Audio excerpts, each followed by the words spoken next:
ما میخوایم یه فیت واسه آسایید بزنیم، ولی چون بغل سرش یه شکستگی داره ما میخوایم از این شکستگی استفاده بهینه کنیم، یعنی روش یه دونه دیزاین بزنیم که کارمون قشنگتر بشه. پس تا انتهای ویدیو حتما ویدیو رو نگاه کنید. قبل از همه چیز ممنون میشم کانال ما رو سابسکرایب کنید و زنگوله بغلش هم تپ کنید و ویدیو رو هم لایک کنید. با این کارتون هم به من انرژی میدید و هم انگیزه بیشتر واسه ساختن ویدیوهای بعدی. پس کانال رو سابسکرایب کن، ویدیو رو هم لایک کن. مرسی.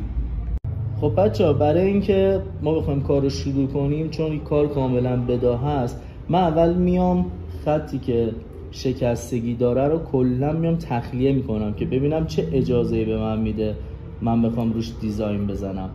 بهترین کارم اینه که شما اول با قیچی تخلیه‌تون رو انجام بدید. زیر کار رو نگاه میکنید، با قیچی کاتش میکنید، مجدد نگاه که ببینید کار از کجا رفته چرخیده.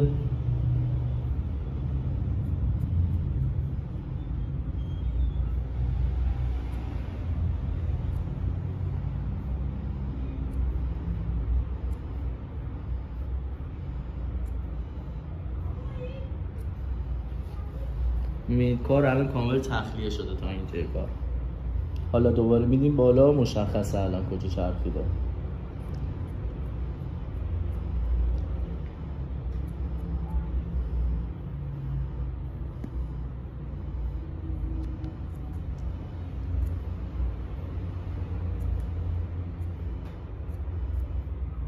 برای دیزاین زدن باید کاملا حوصله به خرج بدید، اصلا عجول نباشید، عجله هم نکنید.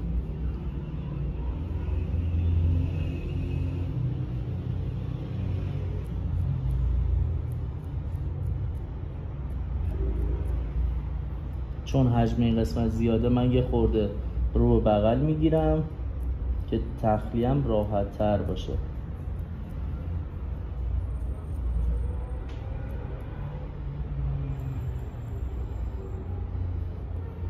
ببینید چقدر راحت تونستیم کار انجام بدیم.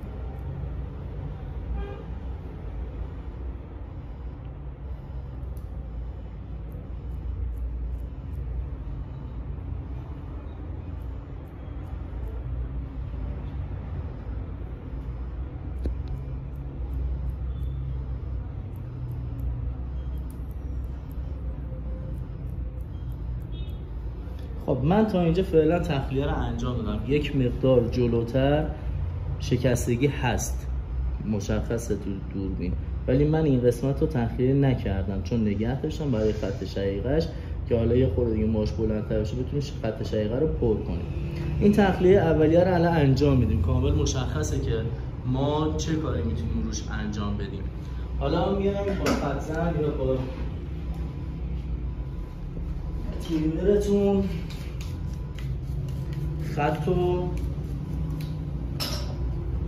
بازتر میکنید، یعنی اضافه های خط رو میگیرید، روش رو خم میکنید، مثل این قسمت ها که اضافه داره اینا رو میگیریم، لبه های بروش رو میگیریم،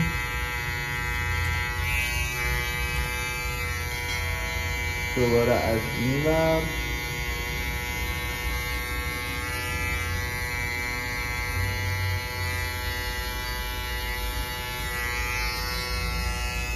خب بچه ما تصمیم گرفتیم بعد اینکه خط رو مشخص کردیم سایه‌مون رو از این قسمت شروع کنیم، یک مقدار رو به بالا بیایم، یک هلال ریز داشته باشیم اینجا. درسته وقتی که هلالمون اینجاست ما باید قاعدتا رو به بالا به همون جهت سایه‌مون رو بزنیم، ولی چون شقیقاش خور بالاه ما نمیتونیم بیایم تیپر و تمپل بزنیم، خیلی میاد بالاتا و خالی بودن شقیقه رو بیشتر نشون میده.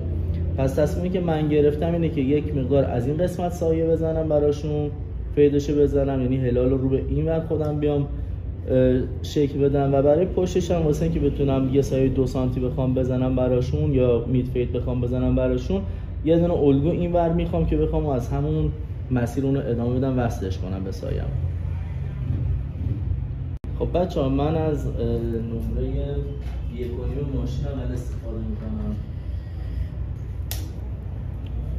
حجم اضافه و تخلیه رو اول با نمره 1.5 ماشین که همون 4.5 میلیمتر میشه این هست.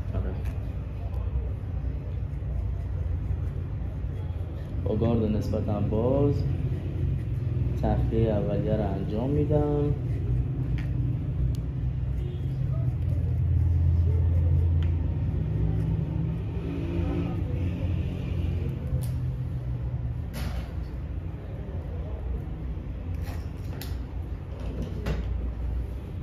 و بعد نمره 1 یا 3 میلیمتر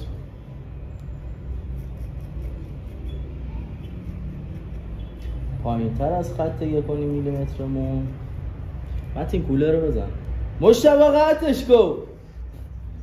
کولر رو بزن.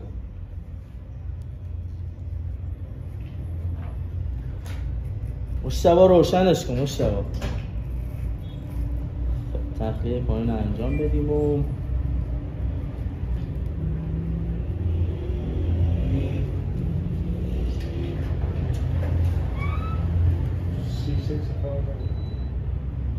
بهش میگم کولر رو روشن کن، رفته در باز میکنه. آقا این شاگرد ما شیشه میکشه، به تو رو خدا نگیری در این موتوری پوتوری ها نگیری، اینا جنسای بنجل رو ایندازن. خیلی سال دیگه موتوری رو بورسیس آقا. الان 200 شیشی خوبه، 111 خوبه. نیسانی همه بهتر. نیسانی که عالی میاره. خب ما یکو برداشتیم با گارد نسبتاً باز، با تکنیک بازی با گاردمون. به این تکنیک رو پیشنهاد نمی کنم فعلا بهتون اگه تازه کارید استفاده کنید. به سطح پایین داریم تخلیه انجام میدیم.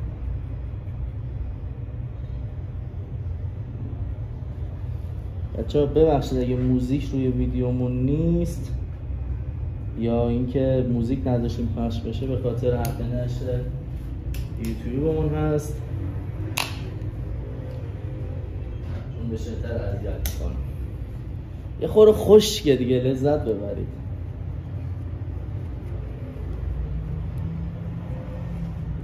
خب دوباره از 1.5 استفاده کردم.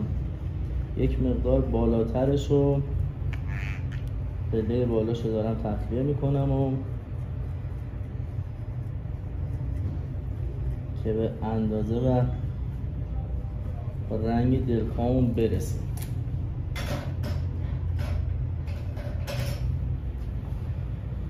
خب شلوغا رو برمیداریم، یک مقدار با گارد باز ماشین، نصفه هم باشه کافیه. حجم اضافه های بالا رو میگیریم.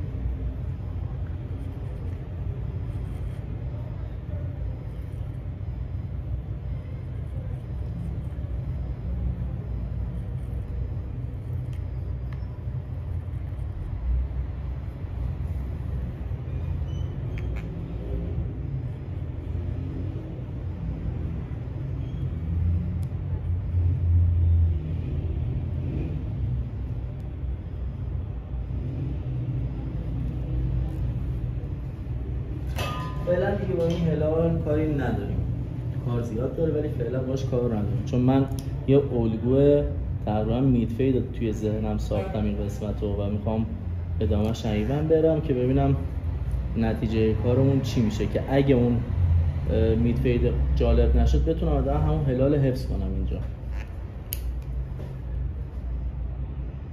خب دوستان من از نمره 2 یا 6 میلیمتر تو تصویر هست. سلام.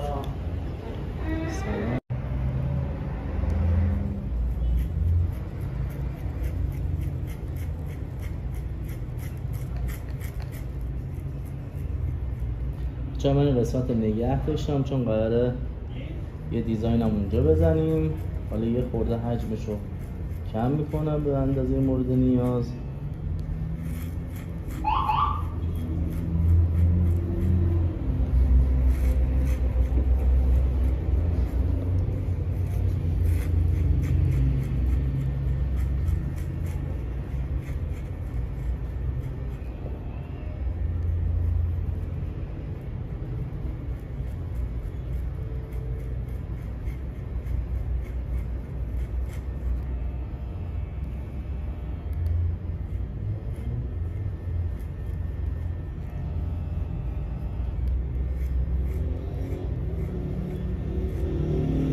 یادتون باشه دوستان همیشه توی جهت‌های مختلف ماشین رو ببرید، هم بالا هم رو به راست هم رو به چپ، توی تمام جهش‌ها که قشنگ تخلیه انجام بشه.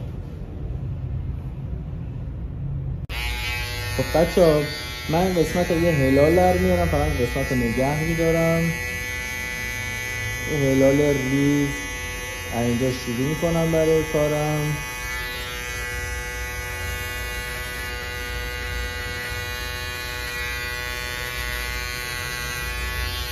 تا این قسمت کامل تخلیه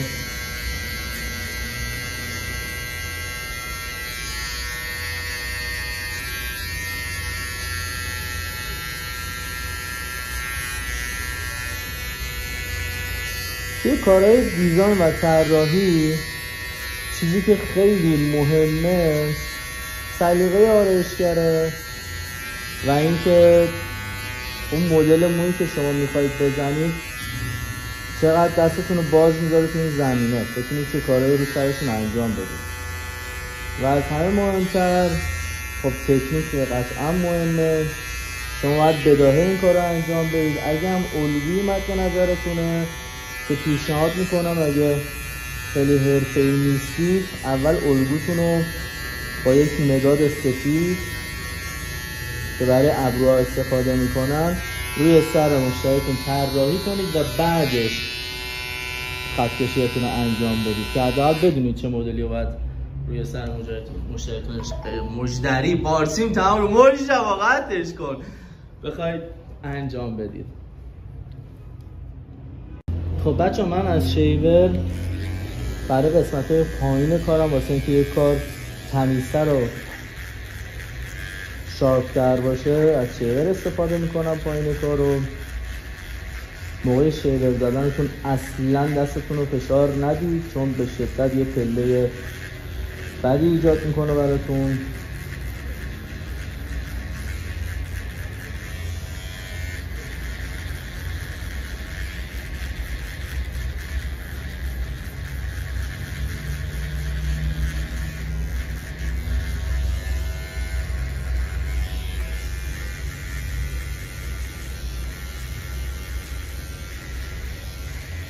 قسمت‌های بالای کار که میخواید شیپ کنید توی آموزش‌های قبل گفتم بهتون اگه دیده باشید ویدیوها رو، به صورت پرتابی یا طرح سی باید شیورتون رو بزنید که پله ایجاد نکنه روی ما. این چقدر تمیز شد. خب دوباره از نمره همون 1.5 یا 4.5 میلیمتر میایم تخلیه رو دوباره انجام میدیم پایین‌تر از خط قبلی که با 2 گرفته بودیم.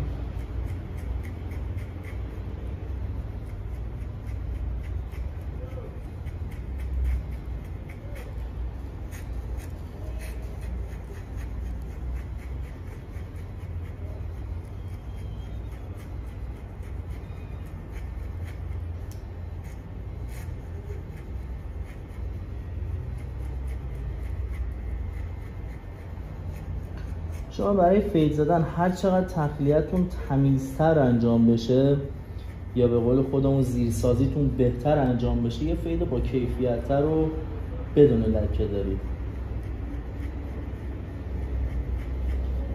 زیرساخت برای فید خیلی مهمه.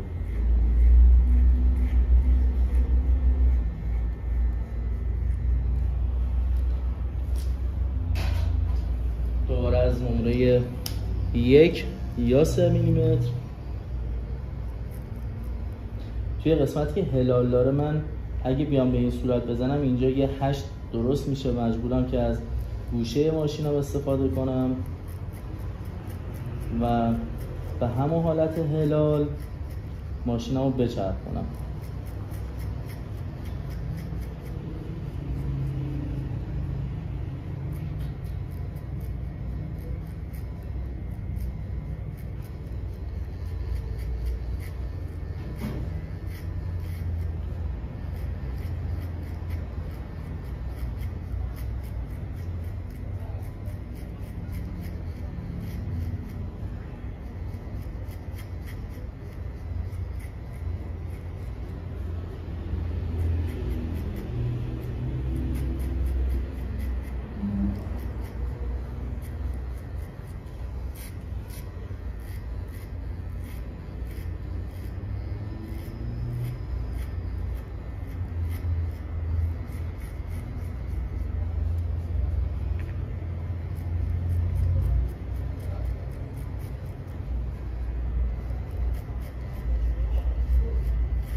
خب دوباره از نمره نیم ماشین یا 1.5 میلیمتر و همون روش قبلی از گوشه ماشین بلبلی میزنم گوشه ماشین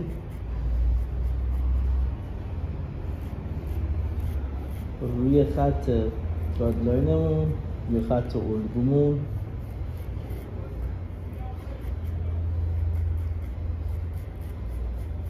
تا حدی که میتونیم سعی میکنیم محوش کنیم با همین.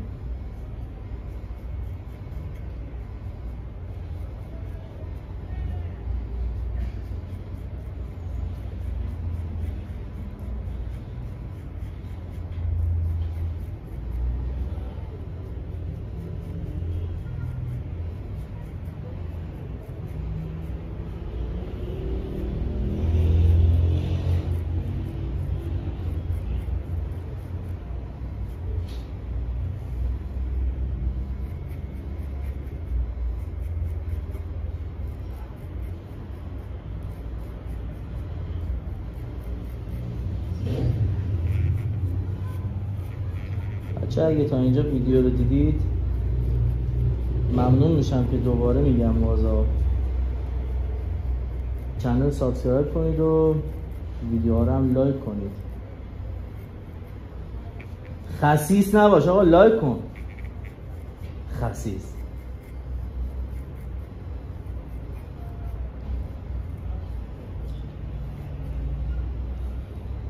کشیدن پوست باعث میشه که فضای بیشتری بگیرید برای فیت کردن و توی قسمت‌های بعضی از قسمت‌های سر که پس بلندی داره راحت‌تر بتونید ماشینتون رو کنترل کنید.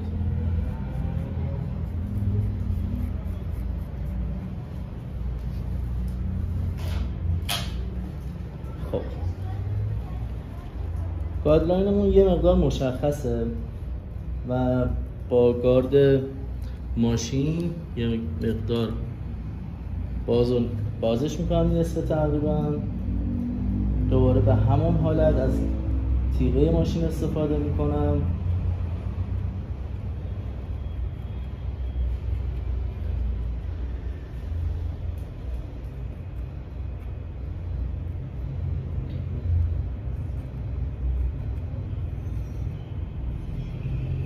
و فقط سعی میکنم روی خود خط رو بگیرم، وارد حریم نمره نیم ماشین یا 1.5 میلیمتر نشم.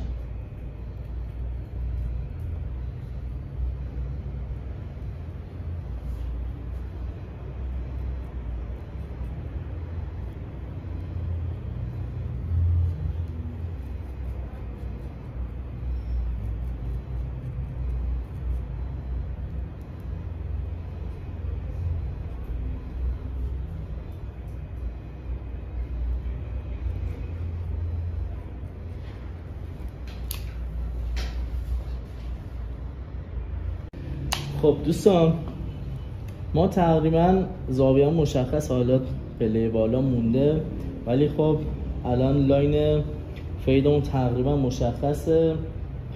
میایم دوباره رو همون قسمت دیزاینمون و سعی میکنیم این الگو رو حفظ کنیم.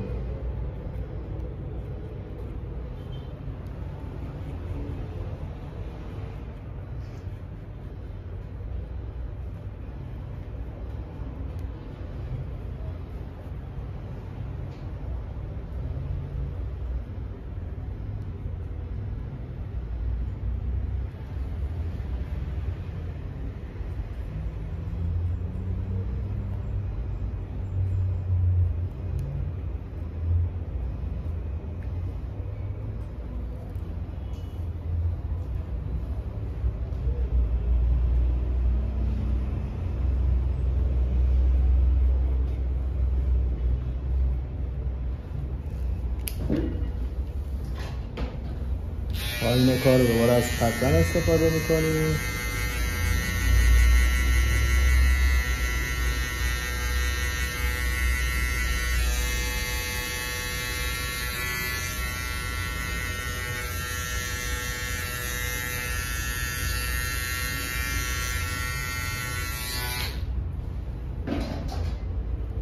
و پایین خط زنم از شیور استفاده میکنیم.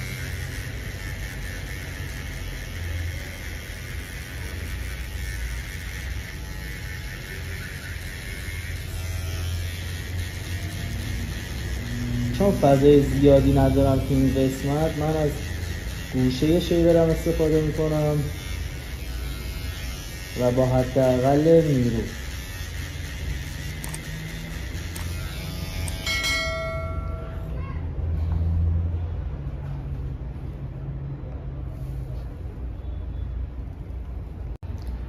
خب برای فید کردن این قسمت من از شونه فید استفاده میکنم. میخوره اوضاعش خراب، داغون رو با من پیدا نمیکنم، قدیمیه ولی به شدت نازکه و واسه فید عالیه، ولی مثل سوزن میمونه دیگه.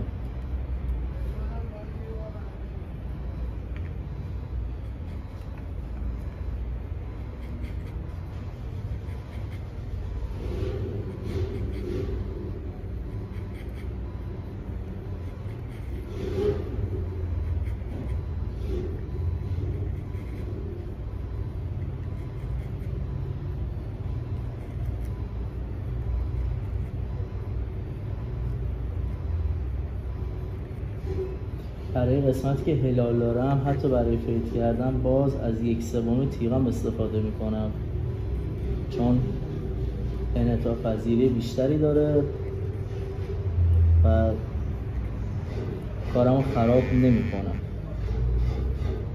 این قسمت هم باز از همون گوشه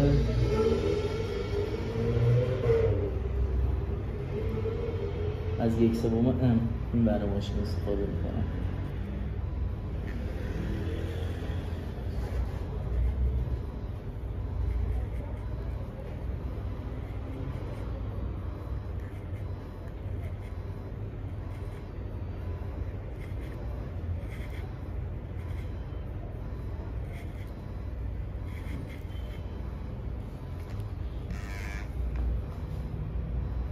برای این قسمت هم وارد ماشین رو باز میکنم به صورت لکه گیری.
این لکه گیری ها به خاطر اینه که شما کنتراست فیدتون بره بالاتر.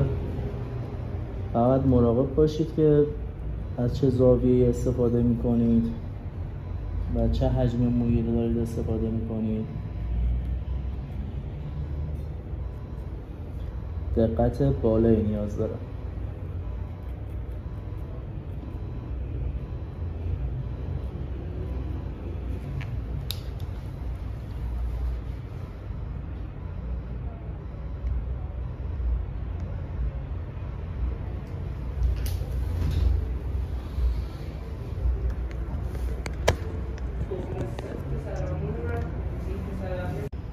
خب ما خط کارمون رو با تیغ از این قسمتی که آزاد دستمون شروع میکنیم با نوک تیغ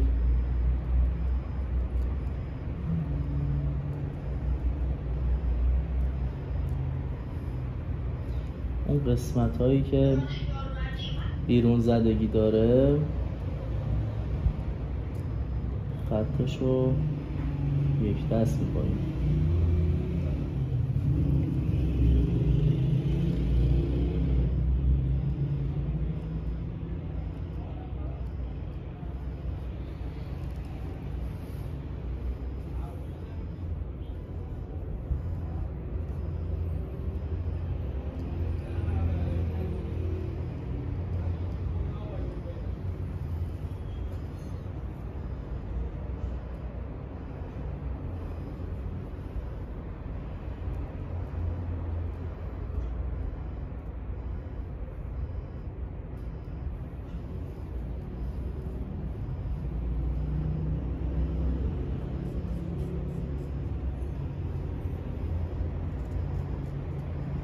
شقیقا پاک میکنیم و علوی اینجا در میاریم. آقا متین داریم ویدیو میگیریم.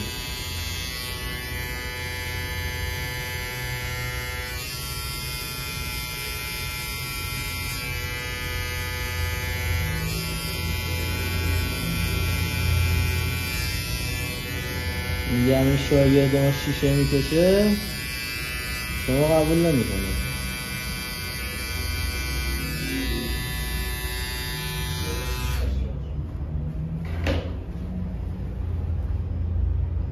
خب بچه‌ها کارمون تموم شد. من دیگه اون ور موها رو ویدیو نگرفتم چون اون ورش خیلی ساده است و اینکه بریم حالا یه استایل هم بدیم و فاینال کارم بذاریم براتون. لایک یادتون نره، همچنین سابسکرایب.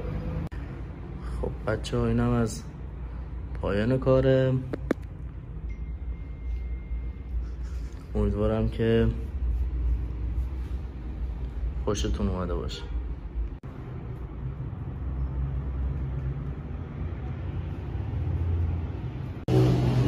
بچه‌ها یادتون نره ویدیو رو لایک کنید، حتما کانالم سابسکرایب کنید، حمایت بشه از من.